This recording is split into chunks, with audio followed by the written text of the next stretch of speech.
Assalamualaikum warahmatullahi wabarakatuh. Semangat pagi Indonesia. Halo anak-anak sahabat Erlangga se-Indonesia.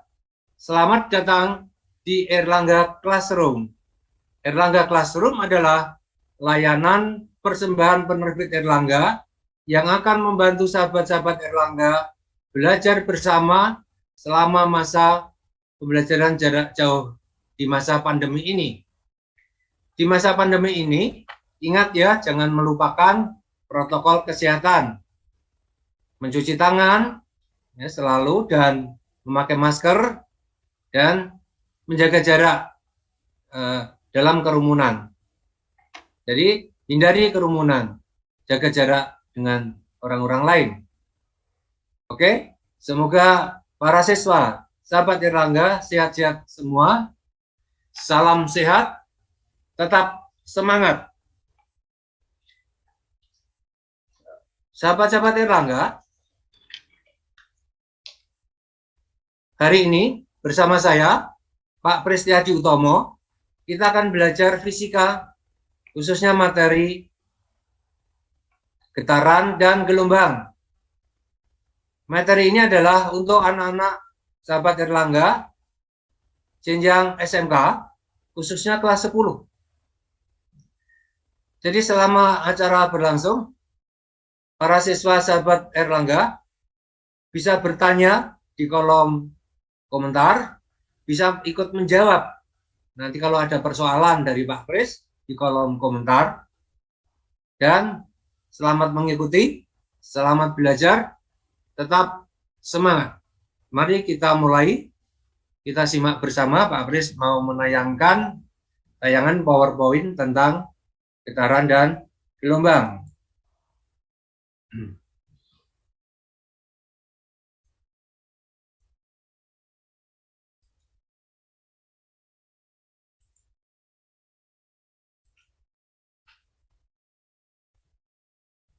Oke, getaran dan gelombang itu kalau di jurusan multimedia SMK ya, atau kompetensi kalian TIK itu biasanya masuk ke bab 4, masih pada semester pertama, semester ganjil. Kita awali dari getaran dulu. Apa yang dimaksud getaran? Jadi getaran itu adalah gerak bolak-balik di sekitar titik keseimbangan yang berlangsung secara periodik. Contoh, di TK itu ada ayunan, dinaiki anak kecil, berayun, maju, balik mundur, maju, mundur, ya. Jadi berulang-ulang secara periodik. Titik keseimbangannya mana? Garis yang lurus, vertikal dengan permukaan tanah. Nah, itu salah satu contoh getaran. Contoh lain, misalnya di tempat salon itu, alat cukur yang pakai listrik, regem namanya, itu juga melakukan getaran bolak-balik ke kiri ke kanan sambil memangkas rambut customer. Kayak gitu ya. Jadi getaran itu gerak bolak-balik di sekitar titik keseimbangan yang periodik. Karakteristik fisik yang menjadi ciri getaran, para siswa sahabat Erlangga harus tahu, yaitu adanya periode, simbolnya T, kemudian ada frekuensi getaran, diberi simbol F, dan ada yang ketiga yaitu simpangan getaran, diberi simbol Y. Apa pengertian periode getaran? Ini waktu semasa SLTP, kalian sudah pernah dengar ya, sudah pernah tahu. Periode getaran adalah waktu yang diperlukan untuk melakukan satu getaran. Karena waktu satuannya sekon atau detik. Kemudian frekuensi getaran adalah jumlah getaran persatuan waktu. Ya, satuannya biasanya cycle per second atau CPS, atau bisa memakai Hertz, nama ilmuwan. Ya. Disingkat Hz. Dan simpangan getaran adalah jarak dari titik keseimbangan. Ya. Nanti ada dikenal jarak terjauh dari titik keseimbangan biasa disebut dengan amplitudo. Ya. Kemudian tadi yang dimaksud frekuensi adalah banyaknya getaran yang dilakukan atau terjadi setiap 1 sekon. Itu bisa diformulakan, definisi tersebut bisa diformulakan dengan F sama dengan N per T. N itu jumlah getaran. Sedangkan waktu adalah waktu yang diperlukan untuk menyelesaikan sebanyak N getaran tadi. Oke, F sama dengan N per T. Lalu apa yang dimaksud periode getaran? Periode getaran adalah waktu yang dibutuhkan untuk melakukan 1 getaran. Jadi, waktu itu untuk 1 getaran saja. Berayun ke depan, kemudian kembali ke belakang, itu waktunya berapa untuk 1 getaran? Atau bisa diformulakan atau dirumuskan T sama dengan waktu per banyaknya getaran. T besar, simbolnya periode ya, sama dengan T kecil per N kecil. Nah, dari sini sudah paham? Coba kita aplikasikan ke persoalan berikut. Anda siap-siap untuk menjawab ya. Ada persoalan. Dalam 2 menit terjadi 960 getaran pada suatu partikel. Tentukan A, periode getaran. Tentukan B, frekuensi getaran. Ingat rumus yang tadi. Apa periode? Yaitu T per N. Apa frekuensi? Yaitu N per T.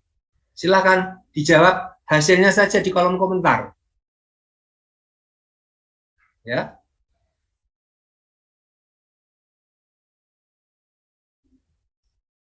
Para siswa bisa melakukan perhitungan itu. Jangan lupa menit harus dirubah menjadi,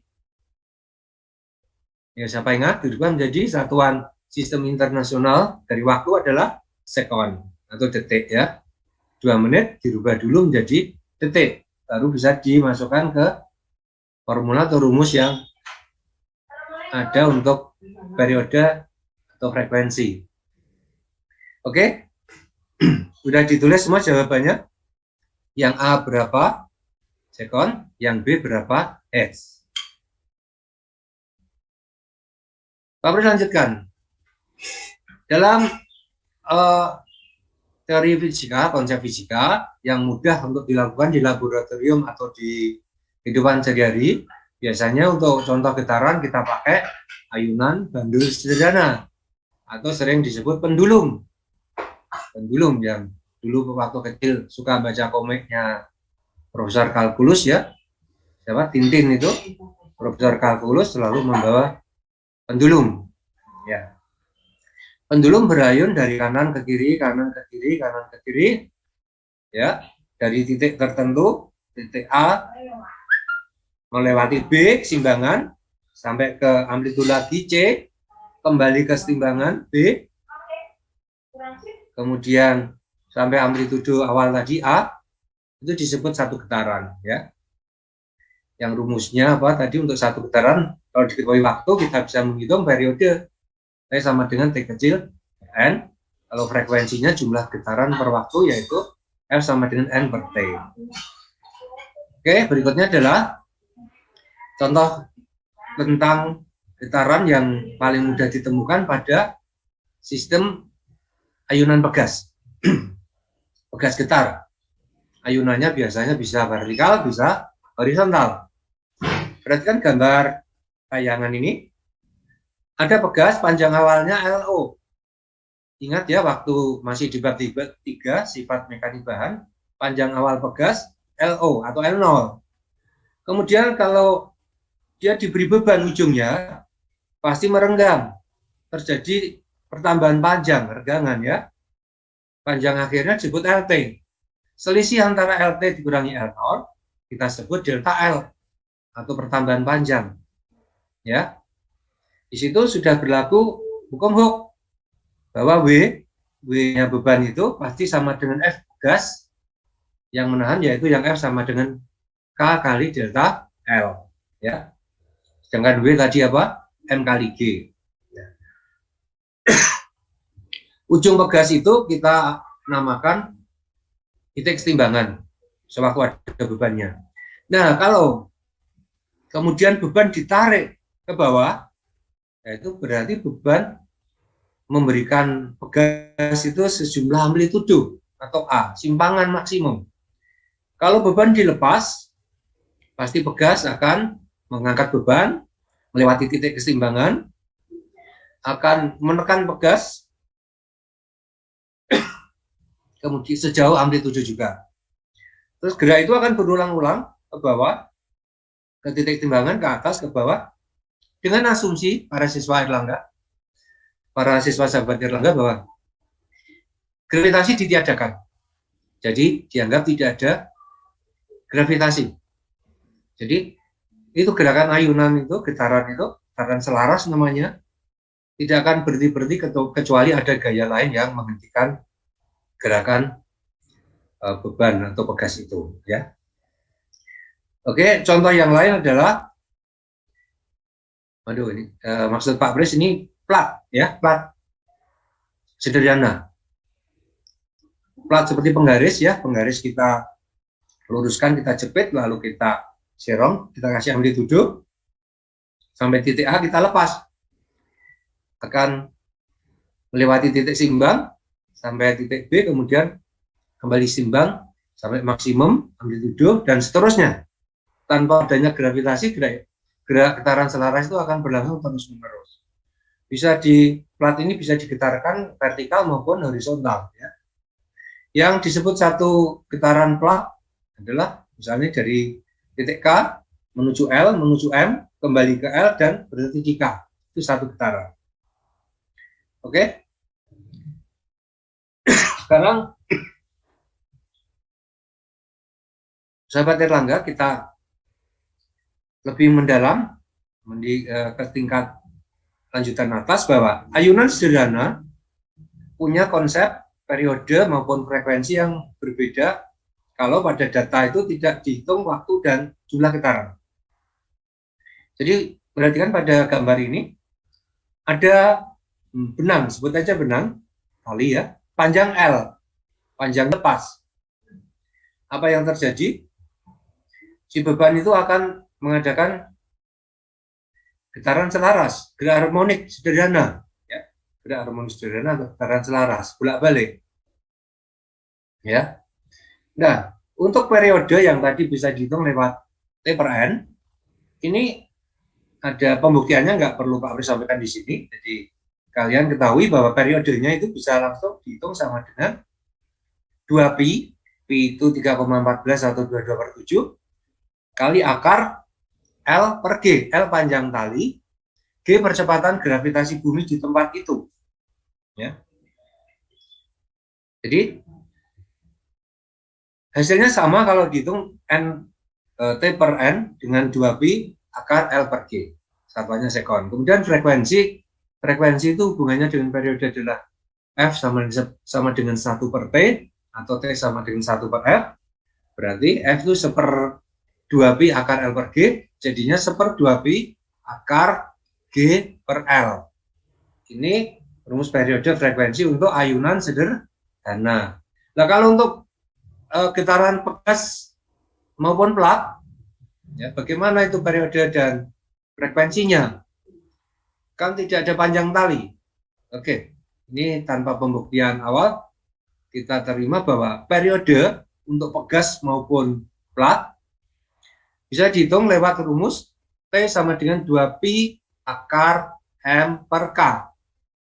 Sedangkan frekuensinya sama dengan 1/2pi akar K per M. M itu apa? Massa beban yang menggantung di ujung pegas maupun di ujung plat, ya. Berapa kilogram, berapa gram. K itu apa? Konstanta pegas maupun konstanta plat yang biasanya bisa dihitung lewat gaya Hooke sama dengan setara dengan gaya berat. Itu, ya. Jadi kapan kita pakai 2pi akar M per K untuk periodenya? Kalau ada pegas maupun plat. Kapan kita pakai 2pi akar L per G? Kalau itu untuk ayunan sederhana. Oke, Pak Pres lanjutkan. Kalau suatu beban di ujung tali, di ujung pegas, di ujung plat itu sudah melakukan gerak harmonik sederhana atau getaran selaras, kita juga bisa menentukan yang namanya simpangannya. Perhatikan gambar ini. Panjang tali itu L. Beban waktu diberi simpangan maksimum ya sejauh A dari titik keseimbangan yang garis-garis ini. Ada gaya berat W bisa diproyeksi jadi W sin theta dan W cos theta. Theta sudut simpangnya itu. Ya. Theta untuk jarak amplitude dengan theta untuk simpangan beda. Jadi waktu dilepas at the moment, misalnya beban itu suatu ketika sampai di sudut tertentu, theta atau alfa atau beta, ya. Nah, jaraknya sekarang yang kurang dari amplitudo itu, jarak terhadap titik keseimbangan, jarak benda terhadap titik keseimbangan itu yang disebut Y atau simpangan. Hitungnya bagaimana? Amplitudo yang tadi awal diketahui dikalikan sin theta, ya. Sin Anda dulu pernah mempelajari waktu di vektor maupun di apa namanya usaha waktu gayanya masih serong, ya, sin dan cos, ya. Kemudian apa itu theta? Theta adalah omega kali t. Omega itu adalah kecepatan sudut, ya. Jadi y bisa dihitung pakai a sin omega t. Kemudian bisa dihitung juga kecepatannya a kali omega cos omega t, atau rumus lainnya v kuadrat sama dengan omega kuadrat kali a kuadrat dikurangi y kuadrat. Bisa dihitung percepatannya yaitu negatif amplitudo kali omega kuadrat kali sin kali omega t. Bisa juga dihitung energi kinetiknya setengah kali k. K itu yang m kali omega kuadrat kali amplitudo kuadrat kali cos kuadrat omega t, atau energi potensial yang setengah kali a kali setengah kali k kali a kuadrat kali sin kuadrat omega t. Penjumlahan EK dan EP jadilah energi mekanik, ya. Ini nanti bisa keluar cos kuadrat omega t plus sin kuadrat omega t sama dengan 1, jadi energi mekanik tinggal setengah KA kuadrat. Jangan lupa K itu tadi adalah M kali omega kuadrat. Oke, kita lanjut ke topik yang materi kedua, gelombang. Gelombang ini Pak Pres akan sampaikan secara kualitatif saja, karena kalau kuantitatif pertemuan kita kali ini nggak memungkinkan, ya, bersamaan. Jadi gelombang itu apa? Gelombang itu adalah getaran yang secara terus-menerus. Kemudian ada medium, jadi gelombangnya getaran terus-menerus itu bisa merambat melalui suatu medium. Atau lebih singkat lagi, gelombang adalah getaran yang merambat, ya, getaran yang merambat. Jadi, dan harus diketahui juga bahwa fenomena gelombang itu merupakan salah satu dari cara perpindahan energi atau tenaga, ya. Gelombang di laut, gelombang angin, gelombang tali, gelombang pada pegas, ya, dan lain-lain jenis gelombang radio. Nah, karena banyaknya gelombang, mari kita kelompok-kelompokkan, ya. Oke. Hanya foto gelombang aja. Gelombang itu dibagi menjadi dua menurut kecepatannya dan menurut mediumnya atau menurut mediumnya, ya. Yang pertama gelombang mekanik, yang kedua gelombang elektromagnetik. Gelombang mekanik contoh gelombang suara atau bunyi, gelombang gempa bumi, gelombang pada senar atau dawai, dan lain-lain. Gelombang elektromagnetik, gelombang cahaya, gelombang sinar X, gelombang radio, gelombang TV, dan lain-lain, ya. Kalau gelombang mekanik kecepatannya di bawah kecepatan cahaya. Kalau elektromagnetik kecepatannya adalah sama dengan kecepatan cahaya yang 3 kali 10⁸ meter per sekon. Gelombang mekanik memerlukan medium, gelombang elektromagnetik tidak memerlukan medium, bisa merambat lewat medium, bisa, khususannya bisa lewat ruang hampa atau vakum, ya, lewat udara juga bisa. Oke, kita lanjut. Nah, ini titik gelombang mekanik tadi apa? Perlu getaran sebagai sumber, perlu medium yang dapat diganggu, diusik, ya. Yang perlu adanya mekanisme penjalanan gelombang. Oke. Kemudian kalau mekanik tadi apa? Selain dapat merambat melalui medium pada cair maupun gas, bisa merambat melalui ruang hampa atau vakum. Ya, contohnya saya tambah visible rays, gelombang radio, gelombang TV, inframerah, sinar X, dan ultraviolet, ya, atau ultra ungu. Kita lanjut. Tipe gelombang atau bentuk gelombang kita bagi menjadi dua, yaitu gelombang transversal dan gelombang longitudinal. Apa itu gelombang transversal? Gelombang yang gerak partikel-partikelnya tegak lurus dengan arah penjalarannya. Ya. Jadi misalnya gelombang pada tali, digetarkan naik turun, tapi menjalarnya lewat tali, maju ke depan.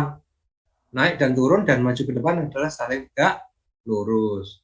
Kalau gelombang longitudinal, gelombang yang partikelnya yang terusik, yang terganggu itu, yang mengusik terjadinya gelombang, arahnya sejajar dengan arah penjalarannya. Ya, contoh gelombang pada gas yang besar, yang apa namanya, bisa dimaju mundurkan, nanti terjadi renggangan dan rapatan. Ya. Kemudian karakteristik fisik yang menjadi ciri gelombang, ini hampir mirip dengan getaran tadi. Kalau getaran ada frekuensi, gelombang juga ada periode, gelombang juga ada. Nah, amplitudo ada juga, dan ini ada yang di getaran nggak ada, yaitu panjang gelombang dan cepat terambat gelombang. Panjang gelombang diberi simbol lambda, frekuensi tetap F, periode itu T besar, dan cepat terambat gelombang velocity atau V. Panjang gelombang jarak minimum antara dua titik pada gelombang yang berperilaku identik. Frekuensi gelombang jumlah pengulangan musikan persatuan waktu, cepat terambat gelombang jarak penjalanan musikan yang ditempuh dalam satuan waktu. Oke, jadi ini ada formula-formulanya. Nanti di kesempatan lain saja kita beri sampaikan ya. Sifat gelombang, anak-anak, sahabat Erlangga, para siswa, itu yang utama ada 6 ya. Yang pertama pemantulan atau refleksi, pembiasan, refraction atau refraksi, pelenturan, pembelokan, diffraction atau diffraksi, perpaduan gelombang, interferensi, penguraian atau dispersi, dan polarisasi. Mari kita bahas kualitatifnya ya.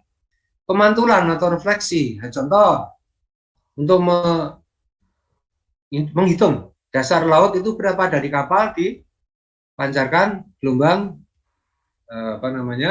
radar gitu ya, nanti dipantulkan, itu namanya ditangkap receiver, namanya peristiwa pemantulan atau refleksi. Kemudian pembiasan, nah, fenomena pembiasan, pensil masukkan di gelas berisi air yang tidak penuh, misalnya setengah ya, lalu pandang secara dari samping tegak lurus, apa yang terjadi? Bayangan pensil yang dilihat ada di dalam air tidak lurus dengan pensil yang ada di udara. Jadi terjadi pembiasan karena perbedaan indeks bias udara di atas permukaan air dan indeks bias zat cair itu sendiri atau air itu sendiri. Kemudian apa tadi? Fenomena ketiga, pelenturan atau pembelokan atau difraksi. Contoh, ada celah, ada bidang ya, misalnya logam atau karton, dikasih celah vertikal, lalu ada sumber cahaya yang lain tertahan oleh dinding itu, penghalang itu yang masuk terus berjalan lewat celah itu, celah tunggal atau celah yang banyak namanya kisi-kisi, bisa melentur, membelok, bisa ditangkap di layar ya, terbentuk pola gelap dan terang. Oke, kita lanjut. Kemudian gelombang bisa berpadu ya, perpaduan gelombang atau interferensi. Bisa berpadu secara positif yang membangun, bisa berpadu yang negatif yang merusak ya. Kalau membangun konstruktif istilahnya, kalau merusak destruktif. Di gambar ini merusak, saling merusak ya. Jadi tetes-tetes air di genangan air, tetes air hujan, genangan air, kalau itu sudah saling bersentuhan, terjadi perpaduan interferensi destruktif. Kalau yang konstruktif bisa jadi ombak mungkin ya, ombak yang dari tengah bertemu dengan ombak yang habis dipantulkan dari talut ke tepi laut gitu, itu bisa lebih tinggi amplitudonya. Dan yang kelima, penguraian, dispersion ya. Misalnya warna putih masuk ke bidang pembias prisma, masuk ke dalam prisma dan keluar dari bidang pembias yang lain, akan terurai menjadi warna-warna pelangi. Magicu Ibiniu, Isaac Newton ini yang dulu pertama kali meneliti. Oke, dan yang keenam yaitu polarisasi atau penutupan ya, atau apa, penyerapan, penyaringan. Contoh gini, ada apa namanya, layar atau suatu sumber cahaya, nggak apa-apa. Layar ini layar yang memantulkan cahaya. Sinar-sinar pantul itu akan banyak ya, misalnya putih gitu, atau biru merah, yang lain-lain terserap di layar. Yang terpantul itu dilihat pakai kacamata polarisator, ya, kiri dan kanan beda itu seratnya. Yang kiri menahan cahaya biru, meneruskan cahaya merah. Yang kanan menahan cahaya merah, meneruskan cahaya biru. Ya, fenomena ini atau peristiwa ini terjadi disebut peristiwa polarisasi cahaya, polarisasi gelombang cahaya. Nah, itu nanti ada kompresor dan lain sebagainya. Karena keterbatasan waktu, anak-anak, para sahabat Erlangga yang cerdas-cerdas dan penuh semangat. Jadi, itu dia tadi materi tentang getaran gelombang khusus untuk jenjang SMK kelas 10 ya. Sudah Pak Pres sampaikan. Semoga anak-anak sahabat Erlangga bisa memahami semua yang Pak Pres sampaikan. Jangan lupa untuk like dan subscribe channel ini ya, Erlangga Classroom. Segera diklik lonceng, klik subscribe dan klik apa? Subscribe, lonceng, dan apa satunya anak-anak? Suka ya, suka like ya, like. Oke. Nantikan juga tayangan-tayangan Erlangga Classroom selanjutnya dan beritahukan teman-temanmu untuk setia mengikuti, menyaksikan acara. Dan salam sehat buat anak-anak sahabat Erlangga dimanapun berada. Sekali lagi, tetap semangat, salam sehat, dan tetap jaga kesehatan. Sampai jumpa di lain kesempatan. Assalamualaikum warahmatullahi wabarakatuh.